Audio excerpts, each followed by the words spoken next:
देखिए रेलवे का वैकेंसी आ चुका है और आरआरबी का सिलेबस भी आपको मतलब जानना बहुत ज़रूरी है। और सिलेबस के साथ साथ से क्या ये पेपर ऑनलाइन होगा या ऑफलाइन होगा, क्या क्या बदलाव हुए हैं, इन सभी चीज़ों को आपको जानना बहुत ज़रूरी है। ठीक है, तो कल रात को जो नोटिफिकेशन है आरआरबी टेक्नीशियन रिक्वायरमेंट का जो भर्ती वो 2024 में जारी किया गया, तो वो कितने पोस्ट थे, लगभग ये 9144 पोस्ट है। तो उसके डिटेल्स मतलब यहाँ पे आपको नोटिफिकेशन मिल चुके होंगे। तो आज हम बात करेंगे यहाँ पे सिलेबस के बारे में, फुल डिटेल्स सिलेबस की बात करेंगे 2024 में क्या क्या बदलाव हुए हैं। तो इस चैनल पर नए चैनल को जरूर से सब्सक्राइब कर लीजिएगा। तो आइए यहाँ पे स्टार्ट करते हैं बिना किसी देरी के, और ये भी जानेंगे कि इसमें कौन कौन से मतलब सीबीटी मोड में होगा पेपर की, मतलब आपका मतलब नॉर्मल मोड में पेपर होगा। तो सबसे पहले यहाँ पे मैं बता दूँ आपको, जो आरआरबी टेक्नीशियन सीएन 2024 का जो सिलेबस है उसमें आपको एग्जाम देखने को मिलेगा कंप्यूटर बेस्ड पे। ठीक है, प्रत्येक वेतन स्तर के लिए अलग सीबीटी होगा और वेतन स्तर में 5 पोस्ट यानी तकनीशियन ग्रेड 1 के सिंगल सीबीटी पैटर्न है। देखिए ग्रेड 1 है और ग्रेड 3 है, तो ग्रेड 1 का सिलेबस अलग है और ग्रेड 3 का सिलेबस अलग है। तो इस चीज़ को आप जरूर नोट डाउन कर लीजिएगा। आपको 90 मिनट मिलेंगे और 100 क्वेश्चन आपको करने होंगे। प्रत्येक गलत उत्तर पे आपको 1/3 अंक का नकारात्मक मतलब काट लिया जाएंगे। ये चीज़ आप बहुत ध्यान रखिएगा, क्योंकि माइनस मार्किंग आपको बहुत अंदर लेके जाता है। तो इस चीज़ को कि आप अपना जो होगा माइनस मार्किंग पे विशेष ध्यान दीजिएगा। ठीक है, कई पारियों में आयोजित होगी सीबीटी की मार्क्स की परीक्षा, मतलब ज़्यादा बच्चे बनेंगे तो जायज़ सी बात है। यहाँ पे आपको पात्रता न्यूनतम पास प्रतिशत क्या होना चाहिए, यूआर ईडब्ल्यूएस के बच्चे 40% नंबर लाने चाहिए। ये चीज़ आप बहुत नोटिस करिएगा। ईडब्ल्यूएस आपको मतलब जितने पेपर होंगे उसमें 40%, ओबीसी के बच्चे 30% और एससी के बच्चे 30% और एसटी के बच्चे 25% और पीडब्ल्यू उम्मीदवारों के लिए मतलब 2% की छूट दी जाती है। तो मतलब 25 है तो 23 हो जाएंगे इनके। ठीक है, तो ये चीज़ आप जरूर नोट करिएगा। बहुत लोगों को नहीं पता है कि कितने सिलेबस में आपको जो मतलब 100 क्वेश्चन मिलेंगे उसमें से आपको 40% क्वेश्चन इन द सेंस मतलब 40% क्वेश्चन आपको आने चाहिए, और जो आप ईडब्ल्यूएस हैं, यूआर ईडब्ल्यूएस हैं। ठीक है, और सीबीटी अंक प्राप्त करने भर्ती की प्रक्रिया आगे चरणों में उम्मीदवारों को शॉर्ट लिस्टिंग किया जाएगा और उनको गिन के, तो ग्रेड 1 की सिंगल सीबीटी सिलेबस है, बहु विकल्पों में वस्तुनिष्ठ होंगे। ठीक है, और यहाँ पे मतलब आपको वैकल्पिक ही ऑप्शंस मिलेंगे।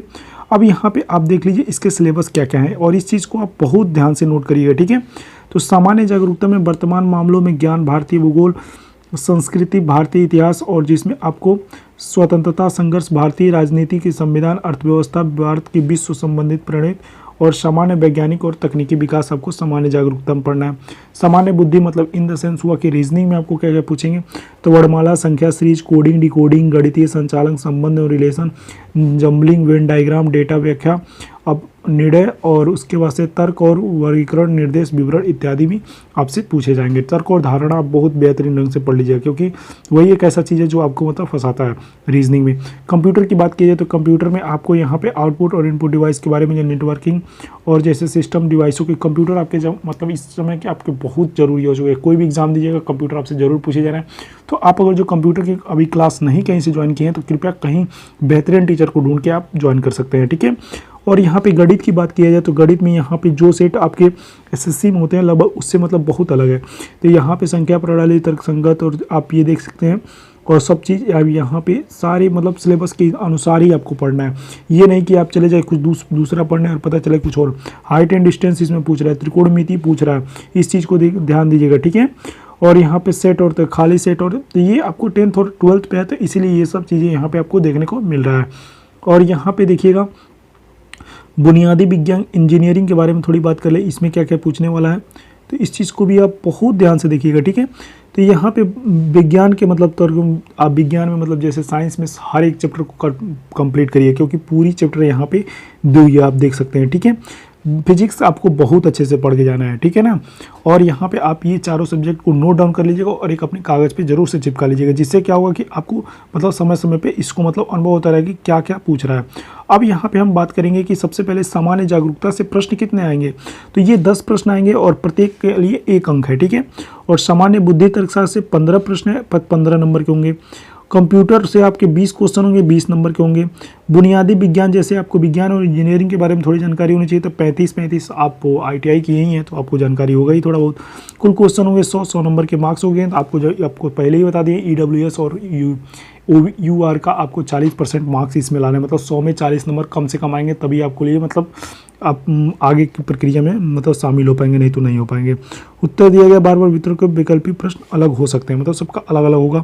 टाइमिंग आपको पता ही चल गया 90 मिनट की, ये आपके होंगे 1/3 आपकी 25% EWS आप तो सब देख ही चुके हैं। अब आइए हम grade third technician grade third की बात करेंगे और ये सिलेबस आपको सब पता ही चल गया होगा। अब हम यहाँ पे बात करेंगे तकनीशियन ग्रेड थर्ड की वैकेंसी में, इसमें क्या होने वाला है। तो इसमें आपको अंक शास्त्र की बात करें तो 25 अंक मिलेंगे 25 मिनट के लिए, और यहाँ पे आपके सामान्य बुद्धि तर्क से तो 25 क्वेश्चन 25 मिनट के 25 अंक के लिए, सामान्य जागरूकता मतलब आपको 10 क्वेश्चन 10 नंबर के लिए, और सामान्य विज्ञान 40 क्वेश्चन 40 नंबर में मिलेंगे, ठीक है। और यहाँ पे इसके लिए भी 90 मिनट की अवधि होगी। PWL के 30 मिनट अतिरिक्त मतलब दी जाती है, तो ये चीज़ आपको पहले से ही पता होना चाहिए। और इसका ये सिलेबस है देखिए, ठीक है ना। तो ये CBT जो तो आपको थर्ड ग्रेड थर्ड की जो सिलेबस है वो यहाँ पे आप बहुत अच्छे से पढ़ लीजिएगा, ठीक है। वे तो ग्रेड थर्ड की गणित में आपके थोड़े से बदलाव हैं, सामान्य बुद्धि और बुनियादी विज्ञान और सामान्य जागरूकता, ये सब आपके इंपॉर्टेंट टॉपिक्स हैं, इन सब को आप जरूर नोट डाउन कर लीजिएगा, ठीक है। और ये मैं मानता हूँ कि अगर जो आप अच्छे से सिलेबस को स्थिर पढ़ लेना तो आप 50 से 60% नंबर ला सकते हो, ठीक है। और आप एक्स्ट्रा ऑर्डिनरी अगर जो मतलब थोड़ा और मतलब एक्स्ट्रा मेहनत करना चाहते हो तो बढ़िया बढ़िया क्वेश्चंस ढूंढ के प्रीवियस ईयर करो, बस आपका देखना एकदम 76 के अंदर आपके नंबर रहेंगे, और इतना सिलेक्शन के लिए बहुत होता है, ठीक है। आई होप आपको ये वीडियो बहुत अच्छी लगी। चैनल को सब्सक्राइब करिएगा और अपने दोस्तों को जरूर शेयर करिएगा। आप एक बात जानिए, ग्रेड 1 का सिलेबस अलग है, ग्रेड थर्ड का सिलेबस अलग है, ये है ग्रेड थर्ड का सिलेबस, इस चीज़ को आप जरूर नोट करिएगा। Thank you so much. Channel को सब्सक्राइब करिएगा।